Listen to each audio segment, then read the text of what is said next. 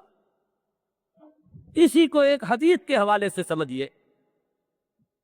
حضور نے ایک مرتبہ زہد کی تعریف کی کہ زہد تم عام طور پر سمجھتے ہو کہ حلال چیزوں کو بھی اپنے اوپر حرام ٹھہرا لیا جائے تو یہ زہد ہے، اچھا کھانا نہیں، اچھا پہننا نہیں، اللہ نے حلال کی ہے چیزیں۔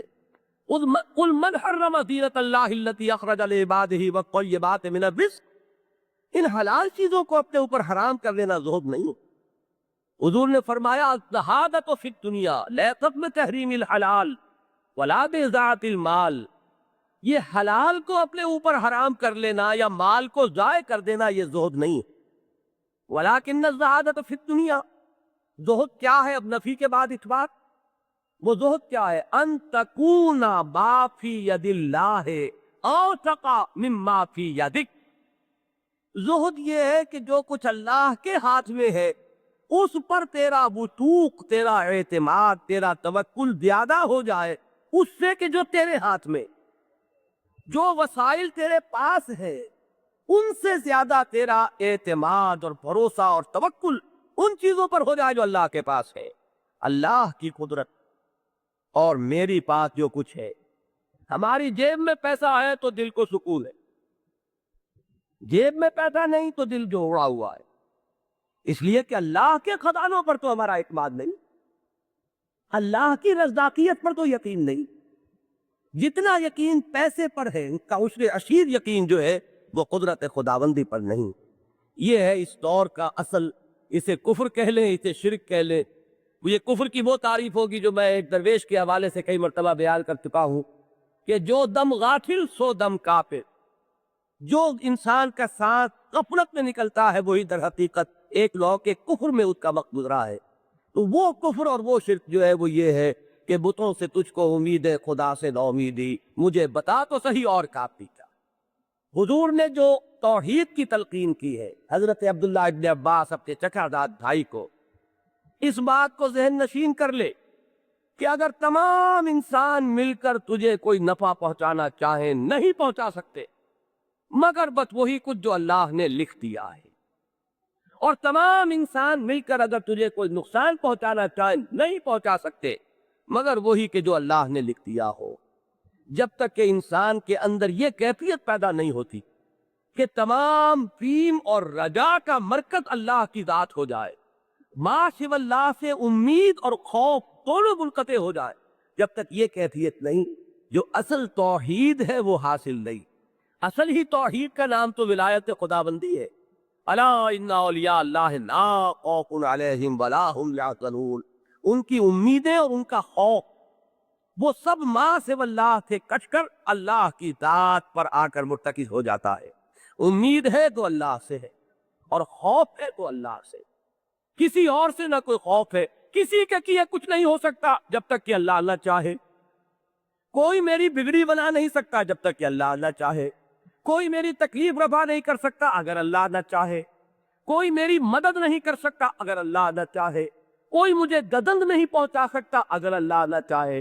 تو ماں سوا سے خوف اور امید دونوں کا جب تک کہ منقطع ہو جانے کی کیفیت نہ ہو جائے، اور یہ دونوں جب تک کہ اللہ کی ذات کے ساتھ منسلک نہ ہو جائے، توحید کی لذت انسان کو حاصل نہیں ہوتی، توحید کا لذت آشنا انسان نہیں بنتا۔ ویسے یہ ہے کہ زبان سے وہ تو بڑا آسان ہے، لا الہ الا اللہ کہہ دینا، اس میں تو ظاہر بات ہے کوئی مشکل نہیں۔ یہ ہے وہ توحید جس سے آج کا انسان اس مادہ پرستانہ فکر کی وجہ سے بہت محروم ہو چکا ہے۔ اب آئیے ذرا اس صرف اس صفات کے کچھ اور دوسرے پہلو ہے کہ جن سے بعض مذہبی جو ہمارے ہاں نزاعات ہیں شاید ان کا کچھ آپ کو المیسر آتا ہے۔ دیکھیے صفات باری تعالیٰ کے باب میں ایک بات تو یہ جان لیجئے کہ اگرچہ اللہ تعالیٰ کے لیے بہت سے الفاظ قرآن مجید میں استعمال ہوئے ہیں بطور صفت بھی بطور اسما بھی، اسماء و صفات میں بہت تھوڑا فرق ہے. جب اس کو حالت نکرہ میں لاتے ہیں وہ صفت ہے، جب وہ الف لام لگ کر معرفہ بن جاتی ہے وہ اللہ کا نام ہے. سمیع یہ صفت ہے، اللہ سننے والا ہے. السمیع یہ اللہ کا نام ہو گیا. اور اللہ تعالیٰ کی معرفت جو ہے ہماری وہ اسماء و صفات ہی کے حوالے سے ہے. آمنت باللہ کما ہوا باسمائہ و صفاتہ، میں اللہ پر ایمان لایا جیسا کہ وہ اپنے اسماء اور صفات سے ظاہر ہے. تو ہمارا سارا جو بھی ذہنی اور قلبی رشتہ اللہ کے ساتھ ہے وہ اس کے اسماء و صفات کے حوالے سے. قرآن مجید یہ بھی کہتا لہ الاسماء الحسنی، جتنے اچھے نام ہیں اسی کے. پھر یہ بھی کہتا ہے کہ جو قرآن مجید میں نام آ گئے ہیں وہ تو یقیناً اللہ کے ہیں، جن صفات کا اثبات ہو گیا ہے وہ تو اللہ کے لیے ثابت ہیں. تو وہ ویسے تو بہت ہو جائے گی، لیکن چند صفات کو بنیادی قرار دیا گیا ہے کہ بقیہ صفات انہی کی فروع ہے. مثلا صفت علم یہ ایک بنیادی صفت ہے. اب سمیع ہے، بصیر ہے، لطیف ہے، خبیر ہے، یہ سب اسی سمیع کی شاخیں ہیں. وہ سننے والا ہے، وہ دیکھنے والا ہے، وہ بہت باریک بین ہے، وہ بہت باخبر ہے. یہ سب کیا ہے؟ یہ تمام اصل میں علم ہی کے مختلف شعبے ہیں اسی کی شاخوں. اسی طرح وہ قدیر ہے، علی کل شیء قدیر، القادر. اب اسی میں آپ دیکھیں گے کہ اللہ کے بہت سے نام اس کے ذیل میں آ جائیں گے. المعز، المذل، عزت دینے والا وہ، ذلیل کرنے والا وہ. الرافع، الخافض، اٹھانے والا وہ، گرانے والا وہ. الباسط، القابض، کشادگی دینے والا بھی وہ اور تنگی دینے والا بھی وہ. اب یہ تمام کیا ہے؟ اس کی صفت قدرت کی شرح ہے، اس کی شاخیں ہیں، اس کی کرولویز. تو بنیادی صفات کیا ہے؟ اگرچہ اس میں مختلف متکلمین جو ہے علماء محققین وہ مختلف گنتے ہیں، لیکن ذرا گن لیجئے. سب سے پہلے وجود. اس میں اگرچہ باریک سی ایک بحث ہے، میں ان باریک بحثوں میں نہیں جانا چاہتا کہ وجود صفت ہے یا نہیں، لیکن یہاں میں جس طرح بیان کر رہا ہوں اس کو نوٹ کیجئے، صفت کے طور پر شمار کیجئے وجود. نمبر 2 حیات. وجود ہی وجود نہیں، حیات والا وجود. نمبر 3 قدرت. نمبر 4 علم. نمبر 5 ارادہ. نمبر 6 کلام. یہ اللہ تعالی کی بنیادی. وہ صاحب ارادہ ہے، صاحب قدرت ہے، صاحب علم، صاحب وجود ہے. وہ الحی ہے، زندہ ہے. وہ متکلم ہے، کلام کرتا ہے. ان تمام صفات میں جب آپ وہ 3 چیزیں جوڑ لیں گے، اس کی حیات مطلق، اس کی حیات ذاتی، اس کی حیات قدیم، توحید. اگر مطلق ہونے میں، قدیم ہونے میں، ذاتی ہونے میں کسی کو کسی پہلو سے شامل کر لیا، شرک. ما سوا کی جو حیات ہے وہ ذاتی نہیں، عطا کردہ ہے. وہ مطلق نہیں، مقید اور محدود ہے. وہ قدیم نہیں، حادث ہے. اگر یہ چیزیں پیش نظر نہیں تو توحید میں کوئی خلل نہیں آئے گا. ان میں سے کسی ایک چیز کو کسی پہلو سے مجروح کر دیا تو یہ شرک بن رہا ہے. علم. اب آئیے ذرا علم کے بارے میں توحید کیا ہوگی؟ اللہ کا علم ذاتی، ما سوا کا علم عطائی. ما سوا میں سب آ گئے، اس میں فرشتے آ گئے. سبحانک لا علم لنا الا ما علمتنا.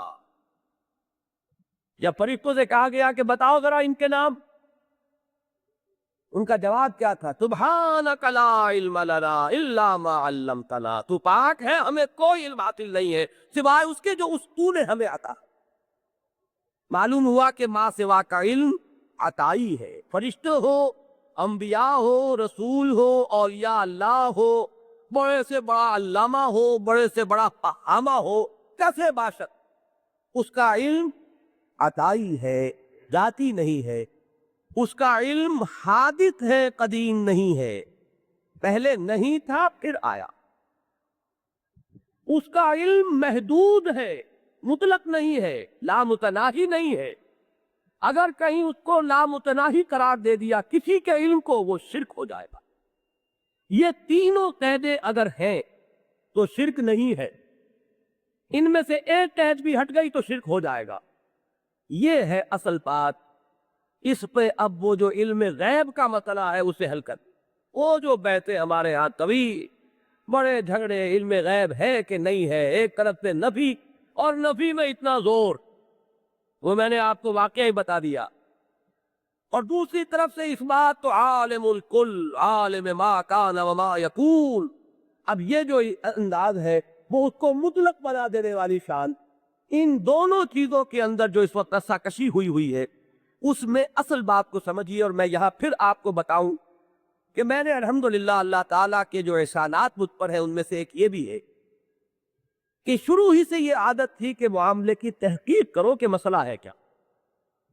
میں بھی ساہیوال میں تھا، میڈیکل کالج میں زیر تعلیم تھا، وہاں ایک بریلوی مکتب فکر کے عالم دین ہے، میں ان کے پاس گیا، میں نے کہا کہ مجھے سمجھائیے یہ مسئلہ کیا ہے، علم کے بارے میں بحث کیا ہے، اختلاف کیا ہے، آپ کا موقف کیا؟ انہوں نے یہ کہا کہ ہم حضور کے علم کے بارے میں یہ تین قیدیں مانتے، حضور کا علم ذاتی نہیں عطائی ہے، حضور کا علم قدیم نہیں حادث ہے، حضور کا علم غیر محدود نہیں محدود ہے۔ نہ صرف انہوں نے مجھ سے زبانی کہا بلکہ انہوں نے لا کر کو کتابیں مجھے دکھائی۔ ایک رسالہ رضوان نامی شاید نکلا کرتا تھا لائل پور سے، وہ لا کر دکھایا کہ یہ دیکھیے ہماری طرف سے برملا ان تینوں باتوں کا اعتراف ہوتا ہے، اقرار ہوتا ہے۔ میں نے اس کے بعد عرض کیا کہ کم سے کم یہ کہ ان تینوں چیزوں کو اگر تسلیم کیا جائے تو پھر میرا آپ سے کوئی جھگڑا نہیں، شرک والی بات کرتے ہیں۔ یہ جو ہمارے ہاں ایک ٹیکنیکل بحث آ گئی ہے، علم غیب تھا کہ نہیں، اس کا جو اصل مسئلہ ہے وہ یہ ہے کہ غیب کی ڈیفینیشن مختلف ہو رہی ہے۔ جو اس غیب کی نفی کر رہے ہیں وہ ڈیفائن کرتے ہیں اسے کسی اور طریقے سے، جو غیب کا اس بات کرتے ہیں وہ اسے ڈیفائن کرتے ہیں کسی اور طریقے سے۔ وہ جو اس بات کر رہے ہیں وہ درست، وہ جو نفی کر رہے ہیں وہ درست، لیکن جھگڑا ہے کہ وہ چلا جا رہا ہے، وہ حل نہیں ہوگا۔ وہ در حقیقت ان دونوں کا محل جو ہے، موقف جو ہے، خاص طور پر غیب کی جو ڈیفینیشن کر رہے ہیں وہ مختلف ہے۔ جھگڑا اس میں اصل بات کیا ہے جان لیجئے کہ غیب کا لفظ ہے ہمارے اعتبار سے، اللہ کے لیے کوئی غیب ہی نہیں ہے۔ وہ عالم الغیب والشہادہ جو قرآن مجید میں آتا ہے بار بار، وہ اللہ تعالیٰ کے تو غیب ہے ہی نہیں۔ ہر شے آن واحد میں اس کے سامنے حاضر، غیب کا کیا سوال ہے؟ اللہ کے لیے غیب کا تصور بھی آپ کریں گے تو کفر ہو جائے گا، تصور بھی کہیں آگے اللہ کے لیے غیب کا تو کفر ہو جائے گا۔ یہ لفظ جو استعمال ہوا یہ ہمارے اعتبار سے ہوا ہے، جو چیزیں اللہ نے انسانوں کی نگاہ سے اوجھل رکھی ہے وہ غیب، اس لیے کہ ہمیں امتحان کے لیے یہاں بھیجا۔ اگر سارے حقائق ہماری نگاہوں کے سامنے ہو تو امتحان کیسا پھر؟ جنت نگاہوں کے سامنے ہو، دوزخ نظر آ رہی ہو، تو کوئی ابو جہل کا باپ بھی ہوگا جو کفر کرے گا؟ سوال ہی پیدا نہیں ہو۔ دوزخ بھڑک رہی ہو سامنے نگاہوں کے اور فرشتے نگاہوں کے سامنے موجود ہو، تو کون فرعون، کون نمرود، کون ابو جہل ہوگا جو انکار کرے؟ وہ تو سب کے ساتھ ہی مان لے آئیں گے، وہاں تو سب سے پورے مومن ہوں گے۔ یہ اس لیے کہ وہ غیب جو ہے وہ اس وقت شہادہ بن کر سامنے آ جائے۔ تو امتحان قائم ہے، یؤمنون بالغیب، امتحان اسی میں تو ہے۔ مانو ہمیں غیب میں رہتے ہوئے، مانو فرشتوں کو اس کے باوجود کہ وہ تمہاری نگاہوں سے اوجھل ہیں، مانو جنت اور دوزخ کو اس کے باوجود کہ وہ تمہارے لیے غیب ہیں۔ یہ غیب کا لفظ ہے اصل میں، اس کو اگر سمجھ لیا جائے تو جھگڑا ہی نہیں۔ اب یہ جو پردہ حائل کر دیا گیا انسانوں کے علم کے آگے اور تقسیم کر دیا گیا علم کو شہادہ اور غیب میں، اللہ تعالیٰ جس کو نبوت عطا کرتا ہے اسے اس غیب والے علم میں سے کچھ حصہ دیتا ہے، تبھی کو وہ نبی بنتا ہے۔ اگر اس کا علم بھی میرے علم کی طرح ہو تو نبی کیسے ہو گے؟ اسے تو جنت کی خیر کرائی جاتی ہے جو میرے لیے غیب مطلق ہے، اسے دوزخ کا مشاہدہ کرایا جاتا ہے جو ہمارے لیے غیب ہے۔ فرشتے اس کے سامنے ہیں، فرشتے کو اس کی اصل ملکی شکل میں حضور نے دیکھا 2 مرتبہ۔ وَلَقَدْ رَآهُ نَزْلَةً أُخْرَىٰ عِندَ سِدْرَةِ الْمُنتَهَىٰ إِنَّهَا جَنَّةُ الْمَأْوَىٰ إِذْ يَغْشَى السِّدْرَةَ مَا يَغْشَىٰ مَا زَاغَ الْبَصَرُ وَمَا طَغَىٰ لَقَدْ رَأَىٰ مِنْ آيَاتِ رَبِّهِ الْكُبْرَىٰ۔ یہ مشاہدات عالم غیب کے ہیں کہ عالم شہادت کی؟ یہ ساری سیر جو ہو رہی ہے، یہ جنت اور دوزخ کے جو مشاہدات کرائے جا رہے ہیں، یہ عالم ملکوت کے جو پردے اٹھائے جا رہے ہیں، حضرت ابراہیم کے بارے میں آیا، اسی طرح ہم نری ابراہیم ملکوت السماوات والارض، آسمانوں اور زمین کے ملکوت کا مشاہدہ کراتے رہے ابراہیم۔ تو معلوم ہوا کہ نبوت اپنی اصل کے اعتبار سے جس کو عام انسانوں کے لیے غیب کہا گیا ہے، اس میں سے کچھ حصہ دیا جاتا ہے تب نبوت ہے، ورنہ نبوت کا سوال ہی نہیں۔ اس کو قرآن نے واضح کر دیا سورہ جن میں، لا یظہر علی غیبہ الا من ارتضی من رسول، اللہ تعالی اپنے غیب پر مطلع نہیں کرتا مگر اپنے رسولوں میں سے جس کو چاہے۔ کل غیب کا احاطہ اگر ہو گیا تب تو کفر بھی ہو گیا، شرک بھی ہو گیا، کل کا تو سوال ہی اگر آ گیا، کل حاضر کا ہی بھی اگر آ گیا تب بھی شرک ہو گیا، وہ تو غیب تو بہت دور کی بات ہے۔ میں نے اسی لیے آج جو گفتگو شروع کی تو آپ کو یاد ہوگا کہ میں نے آغاز کیا تھا آیت الکرسی سے۔ جس طرح شرک فی الذات کے ضمن میں قرآن مجید کا جو اہم ترین مقام ہے وہ سورہ اخلاص ہے، قل هو اللہ احد اللہ الصمد لم یلد ولم یولد ولم یکن لہ کفوا احد، اسی طریقے سے شرک فی الصفات کے ذیل میں یا توحید فی الصفات کے ذیل میں قرآن مجید کا عظیم ترین مقام جو ہے وہ آیت الکرسی، اس میں فرمایا گیا وَلَا يُحِيطُونَ بِشَيْءٍ مِّنْ عِلْمِهِ إِلَّا بِمَا شَاءَ، وہ احاطہ نہیں کر سکتے اللہ کے علم میں سے کسی بھی شے کا سوائے اس کے جو اللہ چاہے۔ وہ چاہے علم حاضر ہو، وہ بھی اللہ کا عطا کردہ ہے، یہ بھی ہمارا ذاتی علم نہیں ہے۔ یہ آنکھ بھی دیکھ رہی ہے تو اللہ دکھا رہا ہے تو دیکھ رہی ہے، ورنہ آنکھ کے بس کا روم نہیں ہے کہ دیکھ سکے۔ یہ کان بھی سن رہے ہیں تو اللہ سنوا رہا ہے تو سن رہے ہیں، ورنہ کانوں کا ذاتی وصف نہیں ہے کہ وہ سن سکے، وہ ذاتی وصف کا تو ہم نے انکار کر دیا۔ ذاتی صفت ذاتی وصف کا تو سوال ہی نہیں، ذاتی وصف اور ذاتی صفت تو ہے ہی صرف اللہ کے لیے۔ لہذا علم حاضر کے جو ذرائع ہے وہ بھی جان لیجئے کہ وہ بھی ہمارے ذاتی نہیں، وہ بھی عطائی ہے۔ اس میں بھی جتنا اللہ نے دائرہ مقرر کر دیا، آپ جتنا دیکھ سکتی ہے اتنا ہی دیکھے گی، آگے خوردبین لگا کے اور دیکھ لیں گے، ننگی آنکھ سے نہیں دیکھ سکتے۔ پھر خوردبین کی بھی ایک لمٹ ہے، اس سے آگے نہیں دیکھ سکتے، اس کی بھی حدود ہے کہ اس حدود سے آگے آپ تجاوز نہیں کر سکیں گے۔ لہذا وہ علم حاضر ہو یا علم غیب ہو، کل کا احاطہ اگر کریں گے تو شرک، کل نہیں ہے تو شرک نہیں ہے۔ رہ گیا یہ مسئلہ کہ ہم ناپیں اور تولیں، تو انبیاء کے علم کو ہم کیسے ناپیں گے؟ اس سے بڑی پاگل پن کوئی نہیں، اس سے بڑی حماقت کوئی نہیں۔ وہ تو نوعیت کے اعتبار سے ہمارے علم سے مختلف ہے، ہم کیسے ناپیں گے؟ ہمارا علم علم بالحواس، ہمارا علم علم بالعقل، اور وہ علم علم بالوحی، سورس ہی مختلف ہے، نوعیت مختلف ہے۔ ہم اپنے ان باتوں کو لے کر اور اس علم کو ناپنے لگ جائے، اس سے بڑی حماقت کوئی نہیں، اس سے بڑا ظلم کوئی نہیں۔ یہ وضع الشیء فی غیر محل ہی ہے، کسی شے کو اس کے اصل مقام سے ہٹا کر کہیں اور رکھ دینا۔ یہ وہ ہے جسے منطق میں کہتے ہیں قیاس مع الفارق، جو چیزیں بنیادی طور پر کیٹیگوریکلی ڈیفرنٹ ہیں، آپ ان کو ایک دوسرے پر قیاس کر رہے ہیں، ان کو ایک دوسرے کے پیمانوں سے ناپ رہے ہیں، تو یہی ہے اصل مغالطہ۔ اللہ تعالیٰ نے دیا جتنا علم چاہا، میں کون ہوں کہ ناپوں محمد الرسول اللہ صلی اللہ علیہ وسلم۔ جو یہ کہے گا کہ وہ لامتناہی ہے اور اللہ ہی کے علم کی طرح پر کامل اور کل ہے، وہ بھی مشرک۔ لیکن جو بیٹھ کر اس کو ناپ تول کر بتائے گا کہ اتنا ہے، وہ فرعون ہے، وہ خدائی کا دعویٰ کر رہا ہے۔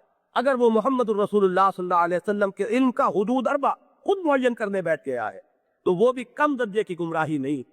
ہم تو یہ جانتے ہیں کہ جو علم بھی تھا اللہ کا عطا کردہ تھا، جتنا دکھایا اللہ نے دکھایا، جو بتایا اللہ نے بتایا۔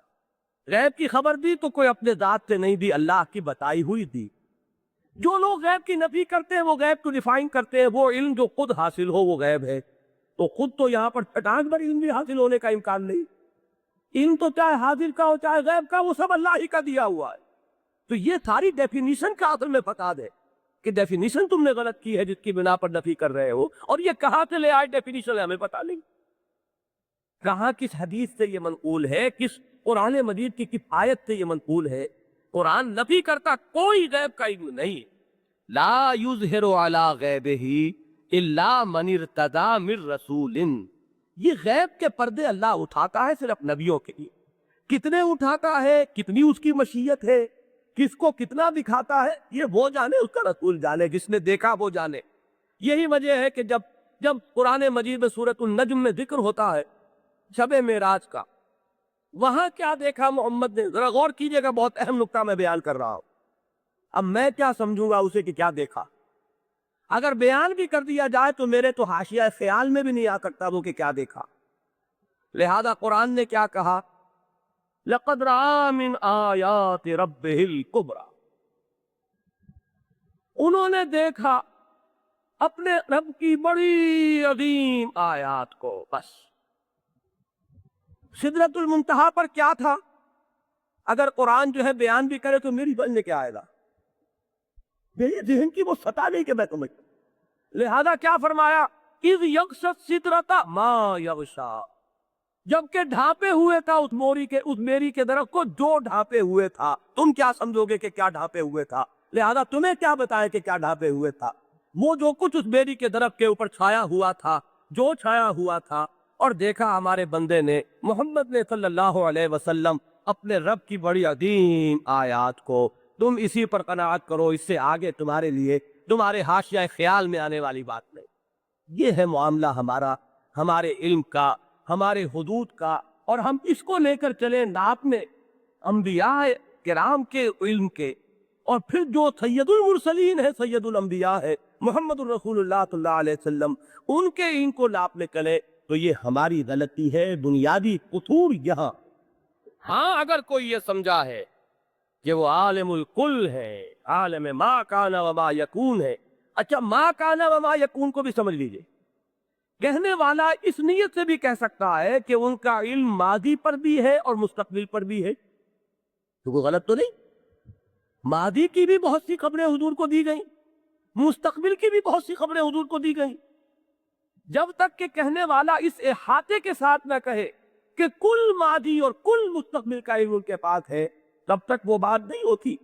وہ صرف دو کیٹیگریز کے اعتبار سے، جب حضور قرآن مجید کے بارے میں بھی یہ بیان کرتے ہیں صلی اللہ علیہ وسلم کہ فیہ نبأ ما قبلکم وخبر ما بعدکم، اس میں جو کچھ تم سے پہلے ہوا ہے اس کی بھی خبریں ہیں، اور جو کچھ تمہارے بعد ہونے والا ہے اس کی بھی خبریں ہیں۔ تو قرآن میں اگر ماضی کی خبریں بھی ہیں اور مستقبل کے بھی حالات کے اشارے موجود ہیں، تو کیا محمد الرسول اللہ صلی اللہ علیہ وسلم قرآن کا علم بھی نہیں رکھتے کہ انہیں معلوم نہ ہو کہ ماضی میں کیا ہوا ہے اور مستقبل میں کیا ہوا؟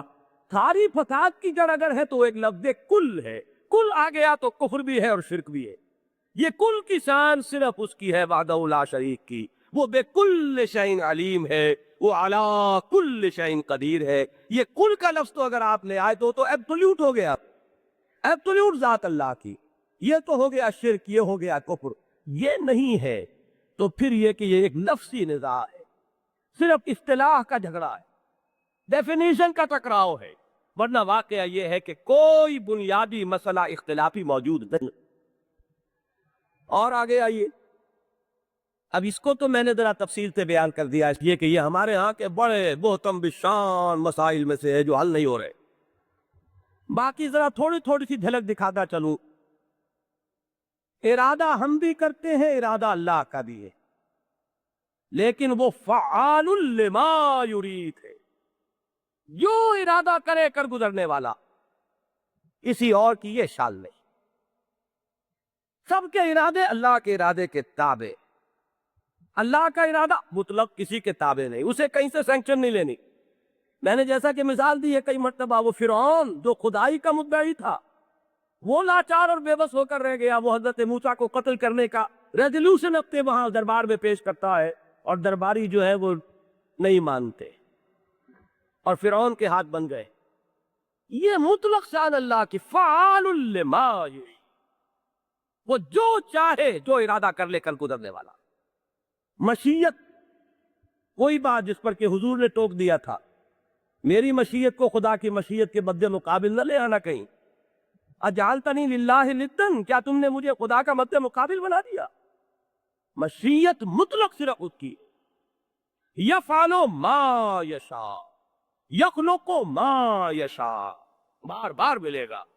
یہدی من یشاء، یضل من یشاء، جس کو چاہے ہدایت دے، اس کا اختیار مطلق ہے. تم روک نہیں سکتے اس کا ہاتھ، وہ چاہے تو ابو جہل کو ہدایت دے دے آنے واحد میں. جس کو چاہے بخش دے. یغفر لمن یشاء ویعذب من یشاء، جس کو چاہے عذاب دے اور جس کو چاہے بخش دے. اگر وہ ابو جہل کو بخشنا چاہے کون روکے گا؟ اور اگر وہ کسی بڑے سے بڑے نیک آدمی کو جہنم میں جھونکنا چاہے، اس کا اختیار مطلق ہے، کوئی نہیں روک سکتا. یہی وجہ ہے، مسئلہ سمجھ لیجئے یہاں پر ہمارے اور شیعہ حضرات کے مابین عقائد میں ایک بڑا بنیادی اختلاف ہے. وہ یہ ہے کہ ہم اللہ پر عدل واجب نہیں سمجھتے، جبکہ شیعہ جو علم کلام ہے اس میں اللہ پر عدل واجب ہے. مجرم کو سزا دینا واجب ہے اور بے گناہ کو سزا نہ دینا واجب ہے. ہمارے نزدیک یہ نہیں ہے. وہ مالک الملک، مختار مطلق، مشیت مطلقہ کا حامل ہے. وہ بڑے سے بڑے نیکوکار کو جہنم میں جھونکے پہ اختیار ہے. یہ ہم جانتے ہیں وہ نہیں دھوکے گا، یہ بات دوسری ہے. ڈی فیکٹو کی سپوزیشن جو ہے وہ کیا ہے، وہ اور ہے، لیکن اس پر کوئی چیز واجب نہیں. جب کسی پر کوئی چیز واجب ہو گئی وہ مطلق شان نہیں رہی. ہمارے نزدیک تو اللہ کی شان ہے مطلق، اس کا اختیار مطلق کہاں رہا؟ وہ تو ایک قانون کا پابند ہو گیا. وہ تو جو قانون اس نے خود بنائے اس کا بھی پابند نہیں، جب چاہے توڑ دے. آگ میں جلانے کا وقت رکھا، جب چاہے اسے وصل کر. پانی میں سطح برقرار رکھنے کا وقت رکھا، جب چاہے اس کو سب کر. وہ اپنے بنائے ہوئے قانون جب چاہے توڑے، اس کا مختار مطلق ہے. وہ اپنے ملک میں جس طرح چاہے تصرف کرے، اس کا اختیار مطلق ہے. وہ جس کو چاہے بخش دے. یغفر لمن یشاء ویعذب من یشاء، یضل من یشاء ویہدی من یشاء. اس کی تو مشیت ہے، اور ہماری مشیت وما تشاءون الا ان یشاء اللہ. اس کے دو ترجمے کیے گئے ہیں، بڑے پیارے ہیں. تمہارے چاہے کچھ نہیں ہوگا جب تک مولا چاہے. یہ تو ہے نتیجے کے اعتبار، لیکن لفظی ترجمہ نہیں ہے، یہ محتاط ترجمانی ہے. تمہارے چاہے کچھ نہیں ہوگا جب تک کہ وہ نہ چاہے. لیکن اس کا ترجمہ یہ بھی ہوگا تم چاہ بھی نہیں سکتے جب تک کہ وہ نہ چاہے. تمہاری چاہ بھی اس کی مشیت کے تابع. یہ ہے اصل میں وہ مطلق مشیت، کہ تمہاری مشیت بھی اس کی مشیت کے تابع. تم چاہ ہی نہیں سکتے جب تک کہ وہ نہ چاہے. یہ ہے اصل میں توحید کا وہ مقام کہ جہاں فنا ہو جاتا ہے انسان کا ارادہ، اللہ کے ارادے میں فنا ہو گئے. جو تو چاہے، بس میں کون اور میری چاہ کیا اور میری مشیت کیا اور میرا ارادہ کیا. اس میں جو چوٹی کی بات ہے وہ کہہ کے میں آگے گزروں گا. مشیت کی یہ بحث سب سے ذرا دھوکہ ہو سکتا تھا نا، جو سید المرسلین محبوب رب العالمین، دھوکہ انہی کے بارے میں ہو سکتا. فرمایا انک لا تہدی من احببت ولکن اللہ یہدی من یشاء. اے نبی، آپ نہیں ہدایت دے سکتے جسے بھی آپ چاہیں، یہ اللہ ہدایت دیتا جس کو چاہتا. بات ختم ہو گئی. اب کہاں شرک کا امکان؟ قرآن نے تو ایسے ایسے راستے روک دیے ہیں، حد باب کر دیا ہے، دروازہ بند. اور یہ سارا معاملہ جو خاص طور پر میں نے پچھلی مرتبہ آپ کو بتایا تھا، حضور کے معاملے میں یہ انداز تخاطب ہے ہی اس لیے کہ کہیں شائبہ بھی پیدا نہ ہو جائے مغالطے کا. اسی کا تو نتیجہ ہے کہ الحمدللہ یہ امت جو ہے بحثیت مجموعی بچی ہوئی. اب آگے آئیے، حیات کی طرف آئیے.